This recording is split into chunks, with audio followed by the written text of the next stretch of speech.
Hi dear students, today I will talk about the practical application of I-center method and in one of the mechanism how we can apply those fundamental things which we are discussing in the class. So look at I-center visualization, the topic is.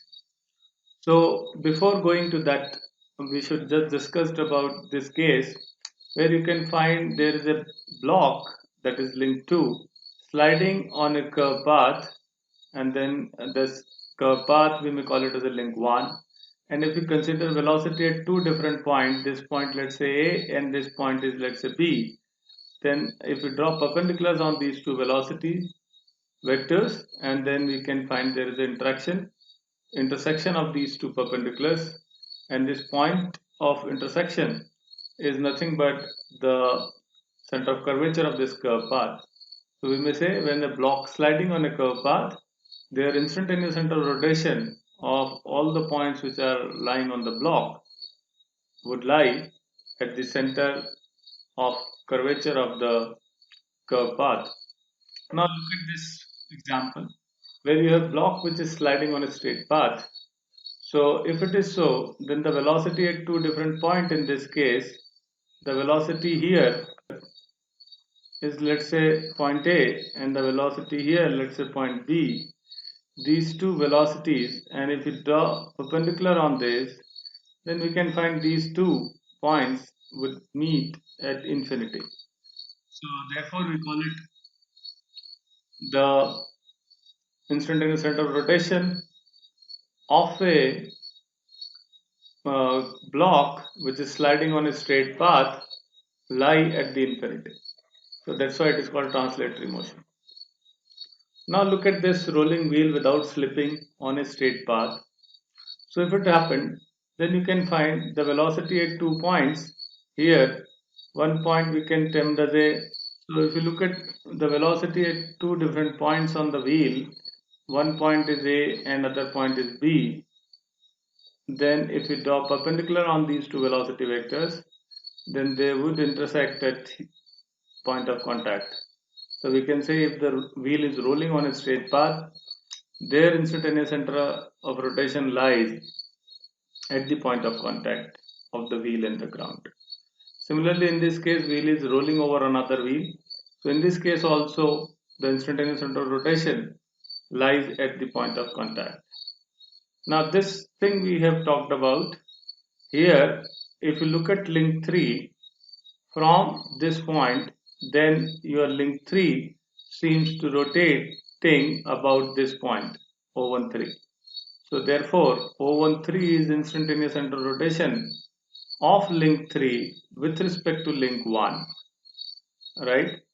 So if you look at this velocity vector, or rather velocity of this point, let's say this point is the O23. So velocity of O23, if it is lying on link 2, then it can be written as a omega 2 into O12 O23, right? And if it is lying, velocity of O23, if it is lying on link 3, then it becomes omega 3 into O23 O13. So that is how you can relate, and then you can find out unknown velocity. Now as we know, if we have n number of links, possible n number of pool of objects, then the combinations which are possible is n into n minus 1 by 2. So in other words, if you have 3 number of links, then there are 3 number of I centers. If you have 4 number of links, so it becomes 4 multiplied by 3 by 2, that is 6. And if you have 5 number of links, so it becomes 5 into 4 by 2, that is 10. If you have 6 number of links, so number of instantaneous center of rotation become 6 multiplied by 5 by 2, that is 15. So your number of I centers become 15 if there are 6 number of links. Now in this case, if you look at this is one of the actual, you can say, mechanism which where you can see this motion also. So in this case, one link we can consider as a frame, and other link is this one which we call it as a crank. and this one AB is another link, we call it as a 3, and BC is another link, we call it as a 4, and this is another link, we call it as a 5, and this is another link which is we call it as a 6. So now in this case there are 6 number of links. So with 6 number of links, if we relate, then how many eye centers? So here we use bookkeeping method, and by using bookkeeping method we can identify how many eye centers are possible with 6 number of links. So if you look at this, then combination with 1, 1 2, 1 3, 1 4, 1 5, 1 6 with 2 3, 2 3, 2 4, 2 5, and this becomes 2 6. Similarly, combination with 3, that is 3 4, and then 3 5, and then you have 3 6. Then with 4, 4 5, 4 6, and with 5, 5 6. So these are 15 number of eye centers. So all of these eye centers may not be important, but for the sake of understanding how many eye centers are possible, then I have explained you. Now look at in this, here you can see these combinations. So this point we calling as a point C, this point, and this point here in this video is called as a point B, and this point is called as a point A. So these are the different nomenclature, and accordingly we can see it further. So if you carefully see this photograph, then you can find this rigid link and this link, they are fixed with each other. So this is part of link 1, right, which I have just explained different links 1 2 3 4 5 6. So according to that, 1 is fixed link, 2 is a crank, 3 is AB link, and 4 is BC, and then you have this side of link is 5 and that side link is 6. So let's say we proceed further from this point onwards. So we try to see what is the first position of the links in this. So this is the first position when your crank is here.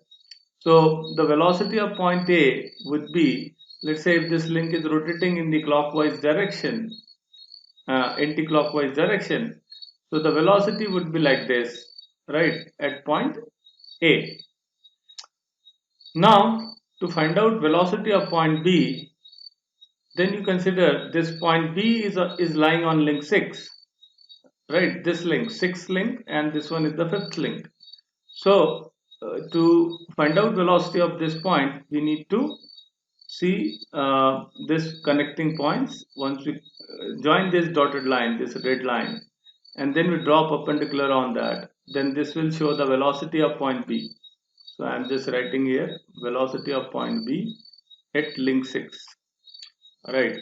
Similarly, if you want to find out velocity of point C, then for that we need to draw perpendicular, right? So you can see in this construction, the perpendicular is drawn, and then we can get the velocity of point C. So you see these two, you can say perpendiculars which are drawn at velocity B and velocity C, they are intersecting here. So you can say, as per Kennedy's theorem, the eye center would be lying here, right? With these points under consideration.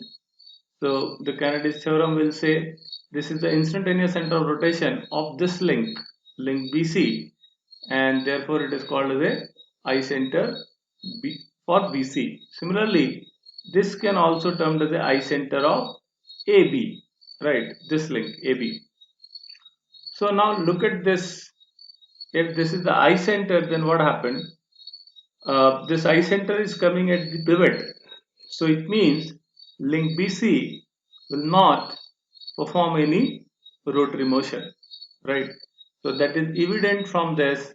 If you look at this actual working, look at this carefully, right? You see this one?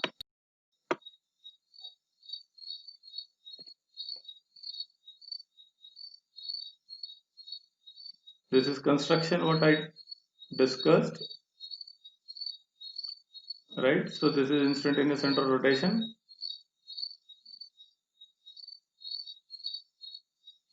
Then if we go further, right, and now we can find out what is the velocity of point C. Then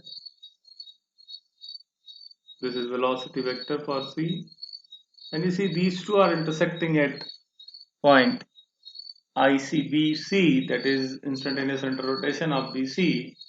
So once you see when this link crank rotates in the anti-clockwise direction, BC will not rotate. You look at this video, then I think you will understand what I am trying to say. You see this motion, right? So in this, BC is not rotating, right? So instantaneous center rotation of link BC is lying at this pivot point, which we have done using Kennedy's theorem, 3 eye centers in line. So how 3 centers in line? This is one instantaneous center of rotation for this link, 6th link, and this is another instantaneous center rotation. So third instantaneous center rotation will also lie on the same straight line. So that is what the straight line. And similarly in this case, this is link 5. So this is this path. This one is you can say connection is one IC, and with respect to frame, other IC is also lying on the same, right? So that is, if you can join, then they are intersecting like this, and therefore we can say there is a 3 eye centers which are on the same line. Since point C is moving like this, right, and link 5th is like this, so another eye center would be at the infinity with reference to this. Now this I have shown. Now the second position, if we talk about, so in the second position you can find the crank reaches at the top. Now you see the velocity vector over there. This is what the velocity vector. And now on the link 6, if I draw perpendiculars on this line, then this is the velocity vector direction. And so it becomes that the velocity of point A is something like this, and velocity of point B is something like this. So this is instantaneous center rotation of AB. Now we are interested to get instantaneous center rotation of BC. So again use the same method, connect these 2 points, right? So I'm using another slide. So look at this. If I connect, if I draw line like this, right, and I can draw perpendicular on that, and they are meeting at somewhere here, that you can see here, they are meeting here, and that point become instantaneous center rotation of link BC. So in this situation, if you carefully examine, so this point is not coming at the pivoted point. It means link BC will rotate little bit because your eye center is coming like that. So now look at this in actual working situation. Look at this. You see in this situation the velocity and velocity of point C, they are intersecting at this point. And now you see the motion of the link. Just look at carefully this motion here. You see link PC is in this situation seems to rotate little bit, right? Look at the last part again carefully. Look at this last part. You see this part, right? So this is second position I have explained. Now the third position. Third position is little interesting. You see, if the crank is become horizontal, then the velocity vector over here would be perpendicular on this crank, and the velocity vector on this would be perpendicular on this, right? So if you look at these two perpendiculars, then you can say these two perpendiculars, like I can show you with this. These two perpendiculars are like this. So there you can say velocities, and these two lines become the parallel to each other. So they will not intersect. So they are not intersecting. So in this situation, you can say link AB will perform translatory motion in this situation. Since their eye centers are meeting at infinity, and you have seen when the slider is moving, then their eye center lie at the infinity. So this is very interesting. However, if you see the instantaneous center rotation of BC, then it is something like this. So they may intersect after certain distance away from this point. Therefore, we can say BC will rotate in this situation. So this is very, very important to understand. Since the eye center is coming here, therefore BC link BC will seems to rotate from this point. If you look at link BC from this point, then it seems to rotate. Look at this video, then you will get more clarity. Look at this. You see the velocity vector and the perpendiculars on the velocity vector perpendicular on the velocity vector. So they are not intersecting, they are running parallel. So when they are running parallel, it means link AB will perform translatory motion, will not rotate. However, link BC will not perform translatory motion. Why? The reason is, if you look at the instantaneous center of rotation of BC, so it is coming somewhere here. It is their perpendiculars on the velocity vectors at B and C are not parallel, they are intersecting. So it means this will seems to rotate. You see this, right?